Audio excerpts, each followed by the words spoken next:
Hello प्यारे बच्चों, स्वागत है आपका एमपी बोर्ड स्टडी क्लासेस पर।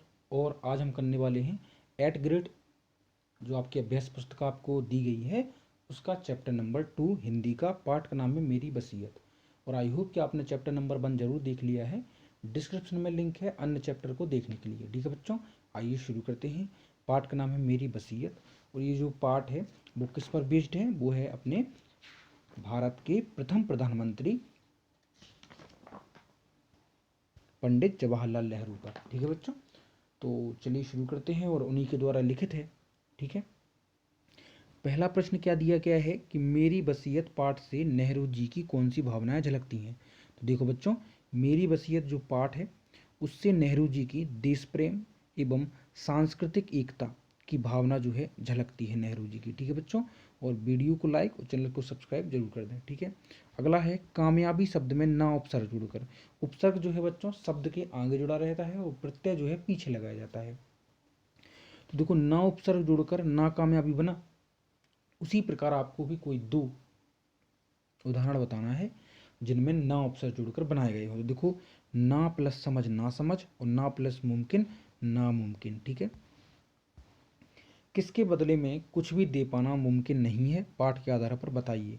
तो पाठ में देखो, प्रेम के बदले में जो प्रेम है ना, प्यार, प्रेम के बदले में कुछ भी दे पाना मुमकिन नहीं है। ठीक है बच्चों, प्रेम के बदले में, क्योंकि भारत के लोगों ने जवाहरलाल नेहरू जी को बहुत ही प्रेम दिया, तो वो कहते हैं कि इसके बदले में कुछ भी दे पाना मुमकिन नहीं है।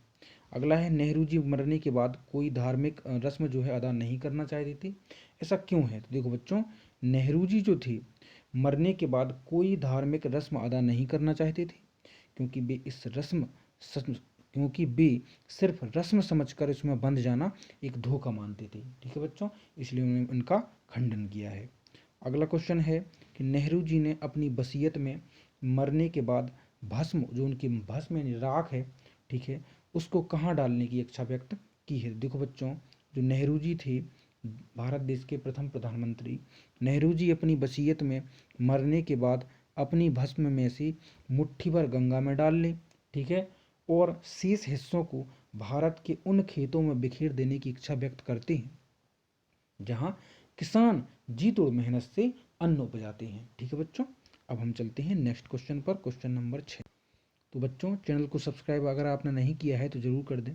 ठीक है, देखिए प्रश्न नंबर 6 आपसे कहा गया है कि अपने ज़िले की निम्न नदी, यानी जो भी आपके ज़िले में नदियाँ हैं उनकी विशेषताओं पर 3 वाक्य लिखिए। देखो, उन पर 3 वाक्य हमें बनाना है। तो इस प्रकार से कि हमारे ज़िले की नदी प्रायद्वीपीय नदियाँ हैं। प्रायद्वीपीय नदी वो नदियाँ होती हैं बच्चों जो हिमालय से नहीं निकलती हैं। ठीक है, वो हिमालयी नदी होती हैं। जैसे गंगा नदी जो है हिमालयी नदी है क्योंकि वो हिमालय से निकलती है। ठीक है, और अपने आसपास तो प्रायद्वीपीय नदियाँ ही हैं। ठीक है, अब देखिए हमारे ज़िले की नदी कैसी है, स्वच्छ है यानी साफ है, और हमारे ज़िले की नदियों से सिंचाई भी होती है, ये भी एक विशेषता है। ये तो सभी नदियों की विशेषता है।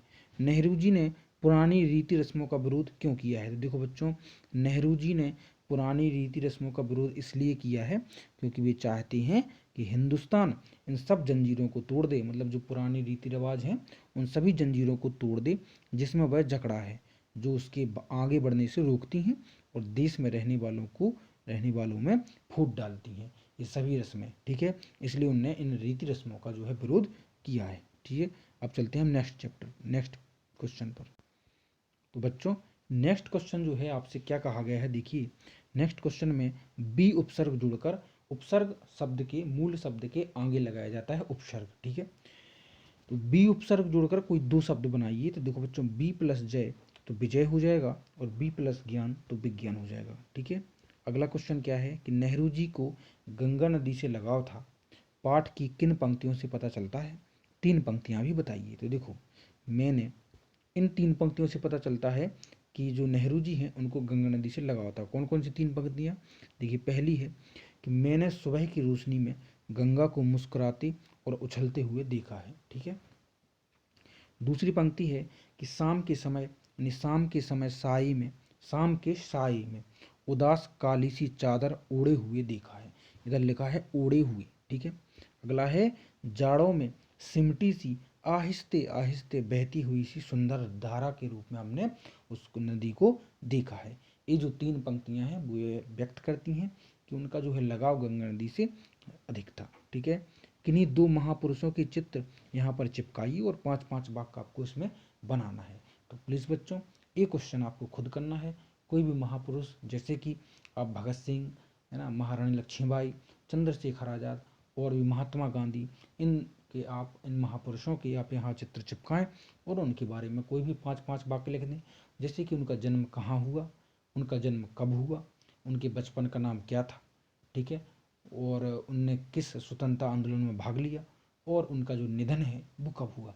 इस तरह से 5 वाक्य आप बना सकते हैं। आई होप कि आपको वीडियो अच्छी लगी।